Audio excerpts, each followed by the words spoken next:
Hello friends, I am Dr. Ajay Kothari. I am a consultant spine specialist at Sancheti Hospital, Pune, India. आज का topic एक बहुत common और relevant topic है and it is called spinal stenosis. Name itself suggests spinal मतलब spine और stenosis मतलब narrowing.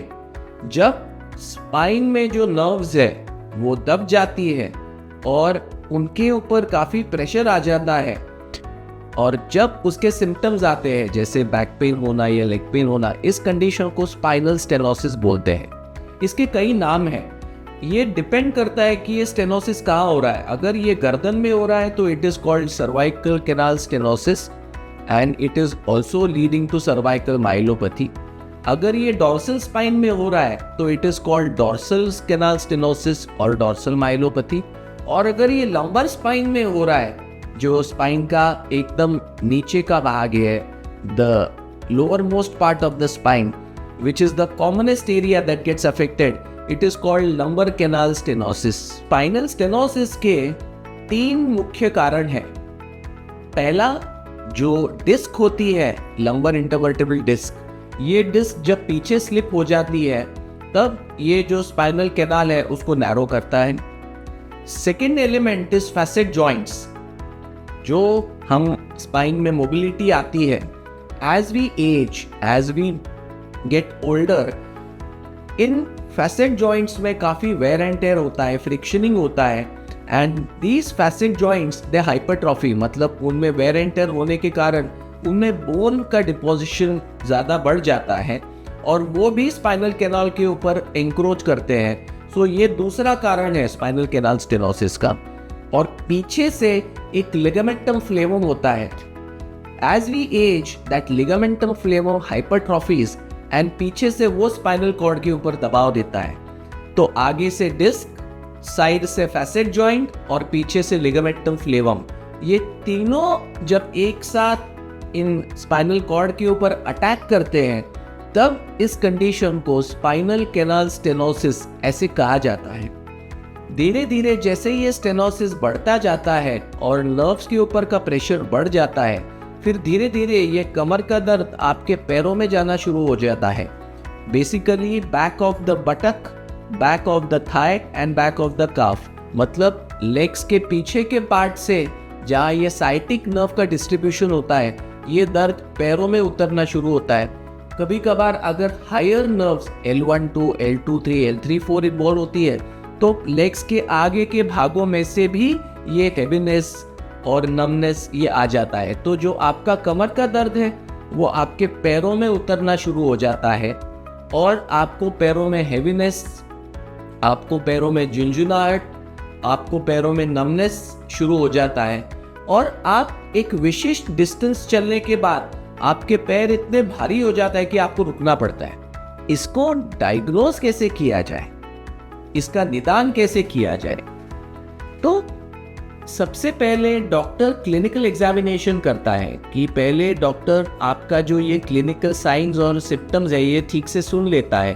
फिर वो अपने क्लिनिकल टेस्ट्स करता है जिसमें a hamstring tightness is the first peculiar thing that is usually seen in lumbar canal stenosis, या कभी कभी straight leg raising टेस्ट भी पॉजिटिव होती है।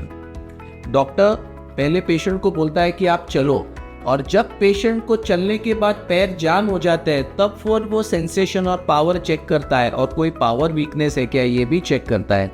रिफ्लेक्सेस भी चेक करता है कि कोई रिफ्लेक्सेस नी के, एंकल के, प्लांटर के तो डिप्रेस्ड नहीं है।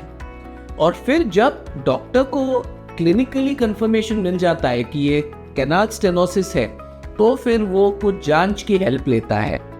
इसमें मेन 2 टेस्ट्स की जाती है। पहला है एक x ray.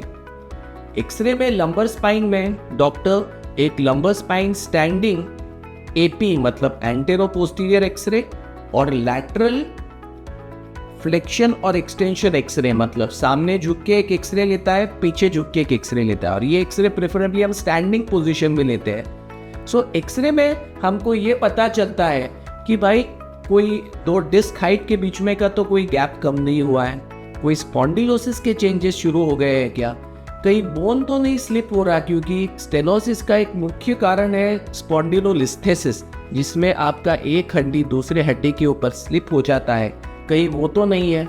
So x-ray is the first test which is done in spinal canal stenosis. After getting confirmation कि एक्सरे में प्रॉब्लम दिख रहा है, the second investigation which is usually done is an MRI scan. MRI scan lumbar spine with whole spine screening ये usually हम recommend करते हैं। बहुत से सेंटर्स में सिर्फ लंबर स्पाइन का MRI किया जाता है। I don't approve of that.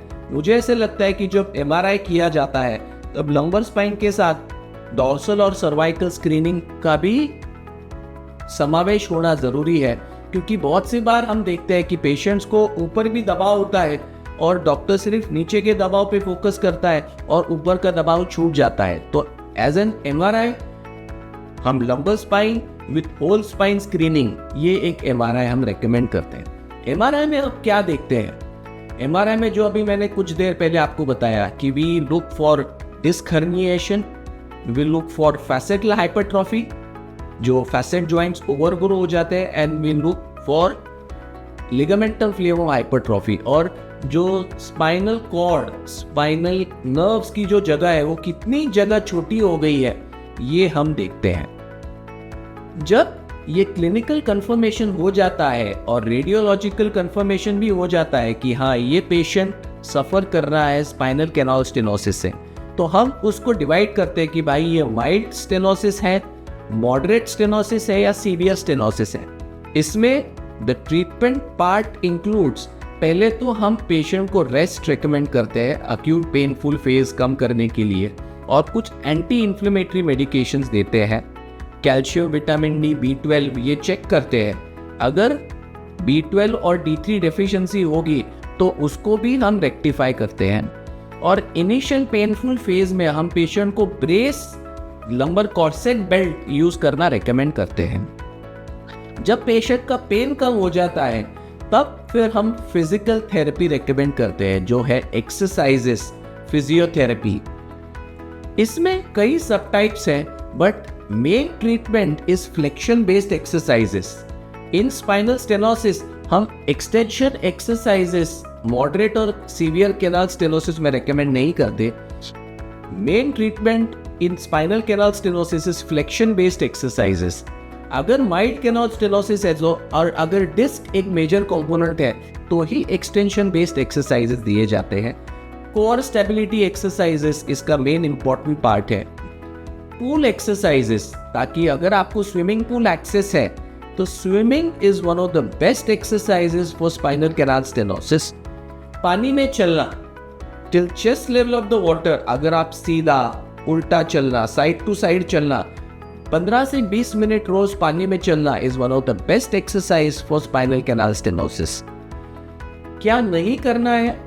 सामने झुक के पूरा हैवी सामान उठाना, कॉन्स्टेंटली जमीन पे पालथी मार के बैठना, बहुत ज्यादा टू व्हीलर चलाना, ये आपके स्पाइन के लिए घातक हो सकता है।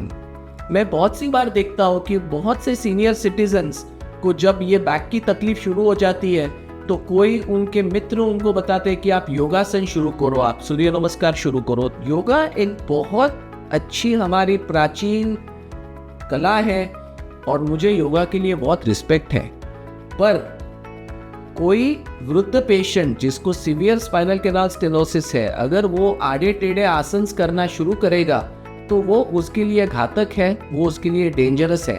तो कृपया अगर आप कोई एक्सरसाइज शुरू करना चाहते हैं तो पहले आपके डॉक्टर से सलाह करें, आपका कंडीशन क्या है ये समझ लें, और फिर आप कौन से एक्सरसाइजेस कर रहे हैं ये आपके डॉक्टर आपको गाइड करेंगे।